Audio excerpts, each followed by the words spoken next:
안녕하세요. 이 이야기는 제가 10여 년 전 재수를 하던 시절에 겪었던 일입니다. 학창시절 저는 공부를 그리 잘하는 학생은 아니었습니다. 그래도 막연하게나마 가고 싶은 대학은 있었는데 막상 수능 성적표를 받아보니 원하는 대학은 고사하고 제대로 원서를 넣어볼 만한 곳조차 찾기 힘들 정도로 점수가 좋지 않았습니다. 성적표를 받아들고 한동안 멍하니 있었던 기억이 납니다. 결국 저는 재수를 결심했습니다. 딱 한 번만 해보자. 이번에 안 되면 미련 없이 포기하자. 그런 마음으로 부모님께 말씀드렸고 저는 한 기숙학원에 들어가게 됐습니다. 처음에는 정말 열심히 했습니다. 아침에 눈을 뜨면 공부하고 밥을 먹고 나면 또 공부하고 밤늦게까지 책상에 앉아 있었습니다. 그런데 시간이 지날수록 마음이 편해지기는커녕 점점 초조해졌습니다. 이번에도 안 되면 어떡하지? 남들은 대학에 가서 잘 지내고 있는데 나만 여기서 뭐 하고 있는 거지? 공부를 하면서도 그런 생각이 계속 머릿속을 맴돌았습니다. 그러던 중 설날이 다가왔습니다. 명절을 맞아 대부분의 학생들이 집으로 돌아갔지만 저는 가지 않았습니다. 마음이 너무 조급하기도 했고 집에 다녀오는 시간조차 아깝다는 생각이 들었거든요.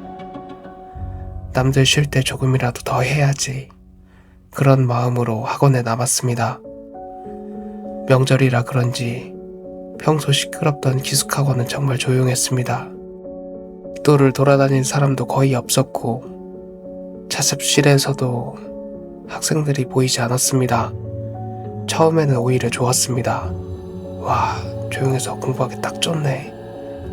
그렇게 혼자 자습실에 앉아 공부를 했습니다. 얼마나 시간이 지났을까요? 점심때쯤 되자 집중력이 떨어지기 시작했습니다. 책을 읽어도 글자가 눈에 잘 들어오지 않았고 같은 문제를 몇 번씩 다시 읽고 있었습니다. 안 되겠다. 커피라도 한 잔 마시고 와야겠다. 자리에서 일어나기 전 무심코 자습실 뒤쪽을 바라봤습니다. 그런데 사람이 한 명 있었습니다. 자습실 맨 뒤쪽에 커다란 에어컨이 하나가 있었는데 그 근처 책상에 어떤 학생이 앉아 있었습니다. 저처럼 여자애였던 것 같습니다. 고개를 푹 숙인 채 책을 보고 있어서 얼굴은 보이지 않았습니다. 뭐야, 나 말고 안 간 사람 있었네. 그때는 정말 그게 전부였습니다. 별다른 생각 없이 자리에서 일어나 휴게실로 향했습니다. 자판기에서 커피를 한 잔 뽑아 마시고 있는데 마침 기숙사를 관리하던 사감님이 지나가셨습니다. 사감님 안녕하세요. 제가 인사를 드렸는데 사감님이 저를 보자 조금 놀라셨습니다. 너 명절인데 집에 안 갔어? 네, 그냥요. 마음도 좀 조급하고 공부나 하려고요. 그러자 사감님께서 웃으면서 말씀하셨습니다. 그래, 그게 좋을 수도 있지. 그러더니 갑자기 이런 말씀을 하셨습니다. 근데 자습실에서 공부 안 하는 게 좋을 거야. 네? 왜요? 사감님이 장난스럽게 웃으셨습니다. 거기 가끔 귀신 나오거든. 그러고는 혼자 웃으면서 지나가셨습니다. 저도 피식 웃었습니다. 공부 때문에 스트레스 받을까봐 농담해 주시는구나. 당연히 그렇게 생각했습니다. 커피를 다 마신 뒤 자습실로 돌아갔습니다. 그런데 아까 봤던 그 학생은 여전히 그 자리에 있었습니다. 맨 뒤 에어컨 앞자리. 처음 봤을 때와 똑같이 고개를 푹 숙이고 책을 보고 있었습니다.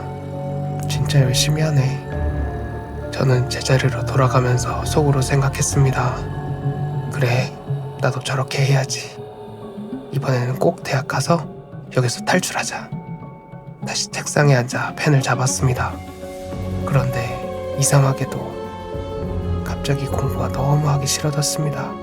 책을 펴놓고 멍하니 있다가 다시 뒤를 돌아봤습니다. 그 학생은 여전히 똑같은 자세로 앉아 있었습니다. 그러다 문득 이런 생각이 들었습니다.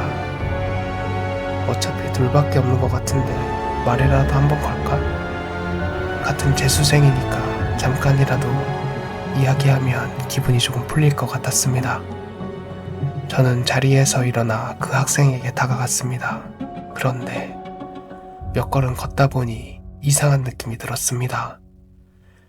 자습실이 그렇게 큰 곳은 아니었습니다. 제자리에서 맨 뒤까지 걸어가 봐야 얼마 걸리지 않는 거리였습니다. 그런데 이상하게도 그날은 아무리 걸어도 그 학생과의 거리가 쉽게 좁혀지지 않는 것처럼 느껴졌습니다. 그리고 또 하나, 분명히 자습실에 불이 켜져 있었습니다. 제자리 쪽은 환했습니다. 그런데 그 학생에게 가까이 다가갈수록 주변이 점점 어두워지는 느낌이 들었습니다. 그제야 조금 무서워졌습니다. 그냥 돌아갈까? 그 생각이 들었습니다. 그런데 어느 순간 정신을 차려보니 저는 이미 그 학생 바로 앞에 서 있었습니다. 여전히 고개를 푹 숙이고 있었습니다. 괜히 방해하지 말고 인사만 하고 가자. 저는 최대한 밝은 목소리로 말했습니다. 안녕. 공부 열심히 해. 그 말을 하는 순간 저는 그대로 얼어붙었습니다. 고개를 숙이고 있던 학생이 천천히 얼굴을 들었습니다. 그런데 얼굴의 형태를 알아볼 수가 없었습니다. 사람의 얼굴이라고는 생각하기 힘들 정도로 일그러져 있었습니다. 그리고 입에서는 혀가 길게 늘어져 있었습니다. 그 혀가 얼마나 길었는지 책상 위에 펼쳐져 있던 책에 닿아 있었습니다. 저는 비명조차 지르지 못했습니다. 그 학생은 그런 저를 가만히 바라보았습니다. 그러더니 웃었습니다. 그 뒤로는 기억이 없습니다. 정신을 차렸을 때 기숙사 제 방 침대 위에 누워 있었습니다. 처음에는 제가 여기 왜 있는지도 몰랐습니다. 마지막으로 기억나는 건 자습실에서 봤던 그 얼굴뿐이었습니다. 저는 바로 사감님을 찾아갔습니다. 사감님, 저 어떻게 된 거예요? 사감님은 자습실에 계속 불이 켜져 있어서 이상한 마음에 확인하러 갔다고 했습니다. 그런데 자습실 바닥에 제가 쓰러져 있었다는 겁니다. 저는 제가 봤던 것을 말씀드렸습니다. 그래서 사감님이 표정이 조금 이상해졌습니다. 그리고 낮에 했던 이야기를 다시 꺼내셨습니다. 내가 아까 귀신 나온다고 했잖아. 저는 그제야 사감님이 했던 말을 떠올렸습니다. 그거 농담 아니었어요? 사감님은 잠시 저를 바라보다가 말씀하셨습니다. 진짜야.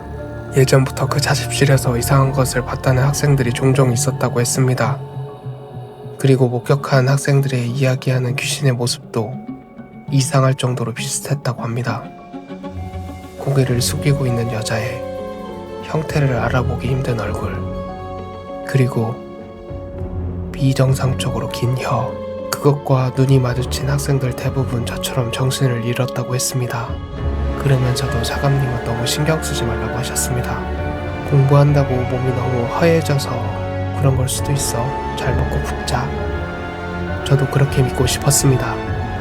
며칠 뒤 설 연휴가 끝나고 학생들이 하나둘 기숙학원으로 돌아왔습니다. 저는 평소 기숙사에 친하게 지내던 친구에게 설날에 있었던 일을 이야기했습니다. 그런데 제 이야기를 가만히 듣고 있던 친구가 갑자기 물었습니다. 너 혹시 그 얘기 몰라? 무슨 얘기? 친구도 다른 사람에게 들은 이야기라며 조심스럽게 말을 꺼냈습니다. 제가 다니던 기숙학원이 예전에 한번 이름을 바꾼 적이 있다는 것이었습니다. 그리고 그 이유가 약 10여 년 전에 있었던 한 여학생의 사건 때문이란 소문이 있다고 했습니다. 그 학생은 이미 여러 번 재수를 하고 있던 학생이었다고 했습니다.